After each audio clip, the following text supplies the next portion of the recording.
Maka pada zaman Tolut ni, Bani Israel lawan tentera Jalut ni, maka muncullah seorang budak remaja yang mengalahkan Jalut dengan lastik batu kecil je kena dekat kepala Jalut, maka Jalut ni terus tombang, iaitu Nabi Daud alaihissalam. Jadi selepas Tolut menjadi raja Bani Israel, maka naiklah raja kedua Bani Israel, iaitu Nabi Daud alaihissalam. Ni zaman kegemilangan Bani Israel. Apabila Nabi Daud wafat, naik anak dia Nabi Sulaiman alaihissalam menjadi raja ketiga Bani Israel. Inilah puncak kegemilangan kerajaan Bani Israel. Maka selepas fasa raja Bani Israel ni, Bani Israel mula berpecah kepada Israel Utara dengan Israel Selatan. Jadi apabila Bani Israel ni dia mula berpecah, kerajaan Bani Israel ni mula melemah, maka kerajaan-kerajaan luar ni mula attack Bani Israel ni. Maka datanglah kerajaan Assyria, jajah Bani Israel ni. Lepas tu datang kerajaan Babylon yang menghancurkan Bani Israel buat kali pertama oleh tentera-tentera Bukhtan-Nasar. Dan dia ambil Bani Israel ni bawa ke Babylon untuk menjadi hamba.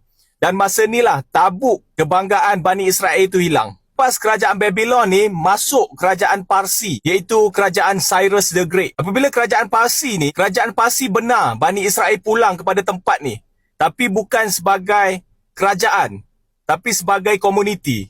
Kau boleh duduk tempat ni, tapi power kau tak ada. Kau bernaung di bawah kerajaan Parsi. Berlalu zaman lagi, naik kerajaan Yunani Greek, iaitu Alexander the Great. Alexander the Great ni apabila dia masuk kepada tempat tu, dia tak nak Yahudi ni amalkan ajaran dia. Dia nak orang-orang Bani Israel ni ikut ajaran dia, sembah dewa-dewa Greek seperti Zeus semua tu. Masa ni pun Bani Israel berpecah kepada dua. Ada ikut masuk budaya Greek, ada yang menentang kerajaan Greek ni. Berlalu zaman lagi, naiklah kerajaan Rom menguasai area Palestin ni. Masa inilah zaman akhir kenabian untuk Bani Israel.